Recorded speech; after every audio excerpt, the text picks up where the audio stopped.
大家好，欢迎来到以色列实时中文报道。8月24日新闻头条：以空袭也门总统府，总理修复阿联酋关系；埃及增兵拉法口岸，人质赎回政府引批评。国防部官方消息，以军在叙南发现武器库，以色列部队在叙利亚南部展开夜间行动，突袭多处疑似储存武器的地点。在搜查中，以军缴获了火箭筒、发射器、爆炸物、AK-47 步枪和大量弹药，并逮捕数名嫌疑人进行审讯。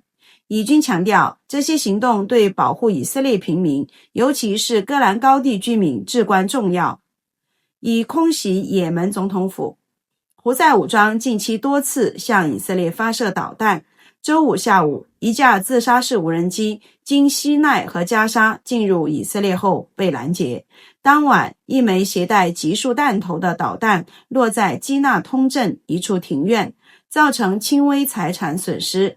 弹片坠入莫迪因、贝内布拉克和特拉维夫等地。以军正在调查胡塞是否已获得多弹头分导式技术，据推测，该技术可能由伊朗转交。作为回应，24日，以色列空军对胡塞控制的也门首都萨那发动大规模空袭，出动了约12架战机，投掷约35枚弹药，命中正在召开高层会议的总统府、军事基地、哈奇兹发电站、燃料库及位于阿勒西廷街的国家石油公司站点，导致也门城市电力供应严重受损。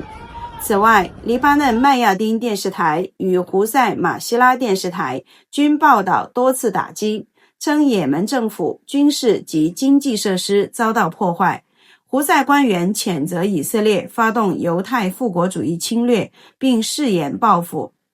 集束弹头因拦截难度高，常用于杀伤人员、车辆或破坏军事设施。尽管2008年通过的集束弹药公约已禁止使用和转让，但以色列、美国、俄罗斯、中国、伊朗及也门均未加入公约。总理派特使赴阿联酋。以色列总理内塔尼亚胡派战略事务部长罗恩德莫前往阿布扎比，与阿联酋总统穆罕默德本扎耶德等领导人进行秘密会谈。此次访问旨在修复因以色列在加沙的军事行动及犹太地区定居点扩建而受损的两国关系。行程在以色列、美国和英国的安全警告后进行。警告称，阿联酋境内以色列及犹太相关目标可能遭到威胁。内塔尼亚胡之子婚礼取消，原定于今日举行的总理内塔尼亚胡之子婚礼已被取消。川普支持加沙行动。美国总统川普表示，并非所有人质家属都反对收复加沙。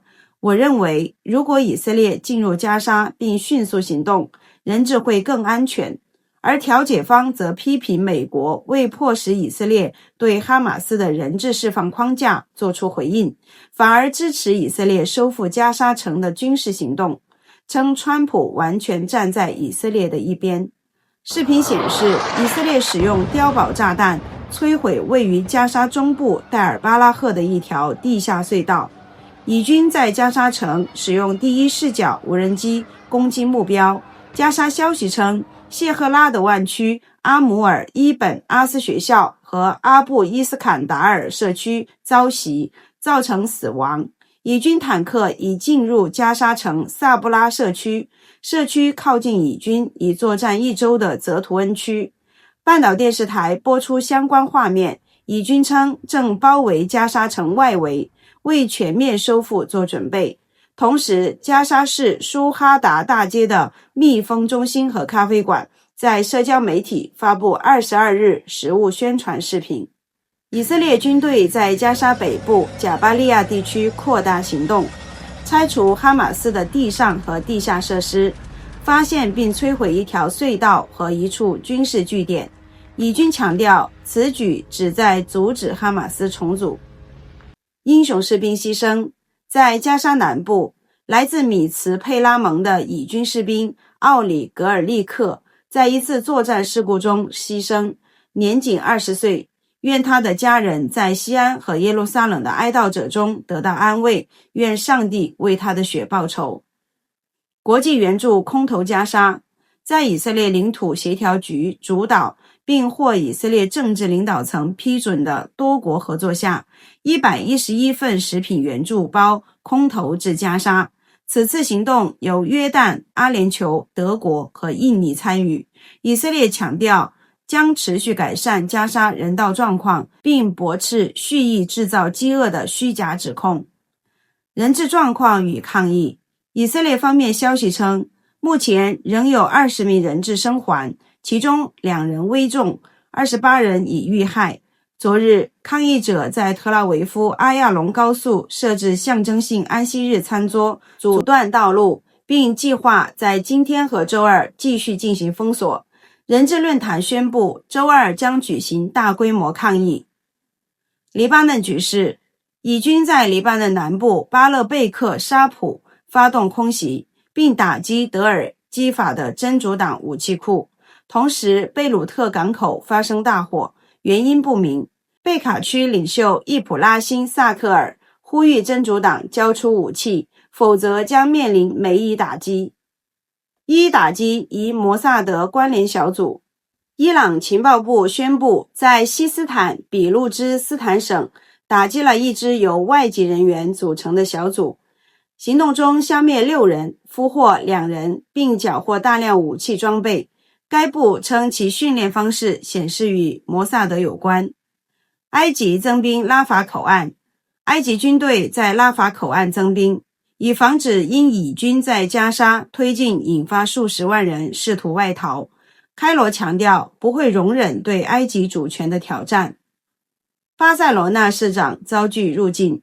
此前宣布与以色列断绝关系的巴塞罗那市长被拒绝入境以色列。甘茨与内塔尼亚胡政治动向。蓝白党领袖甘茨呼吁与内塔尼亚胡、拉皮德和利伯曼组建人质赎回与责任分担政府，任期半年，并在达成协议后提前举行选举，强调此举是为拯救人质，而非挽救总理内塔尼亚胡。然而，甘茨持续受到政坛多方批评，利伯曼嘲讽他像在祈求生命般爬进联合政府，并称内塔尼亚胡轻视他。利库德党议员萨阿达指责甘茨的提议是噱头，强调他应无条件加入政府。议员希克利质疑甘茨在人质谈判中的作用。以色列是我们的家园党则强调人质归还超越政治，呼吁无条件释放所有人质，并表示只会加入全民齐心的犹太复国主义政府。国家安全部长伊塔马·本格维尔则指出，有无甘茨在内阁的决策结果不同，并强调右翼选民选择的是右翼政策，拒绝中间路线政府和与哈马斯的妥协协议，主张实现绝对胜利。爱泼斯坦案新披露。美国副司法部长布兰奇询问吉斯兰·马克斯韦尔有关爱泼斯坦与国际政商界关系时，他点名以色列前总理埃胡德·巴拉克。布兰奇追问是否与摩萨德有关，马克斯韦尔回答不是故意的。以安全内阁召开紧急会议。以色列安全内阁决定于周二下午6点在耶路撒冷而非在特拉维夫的基里亚总部召开紧急会议，凸显当前威胁与安全评估的严重性。火车服务恢复。以色列铁路宣布，今日起南部至特拉维夫的列车恢复运行，加内阿维夫和卡法尔哈巴德车站重新开放，列车终点站为特拉维夫哈哈加纳站。周一起，所有线路全面恢复运营。总结：以军加沙推进并空袭胡塞、黎南和叙南，1名士兵牺牲，人质有20人存活，抗议升级。川普支持收复加沙，内塔尼亚胡修复阿联酋关系，其子婚礼取消。甘茨提人质赎回政府遭批评，埃及加固边境。以安全内阁将召开紧急开会，南部列车恢复运行。巴塞罗那市长被拒入境，巴拉克迁入爱泼斯坦案。感谢您的收看，请持续关注我们的频道，我们将实时连接世界与以色列。再见。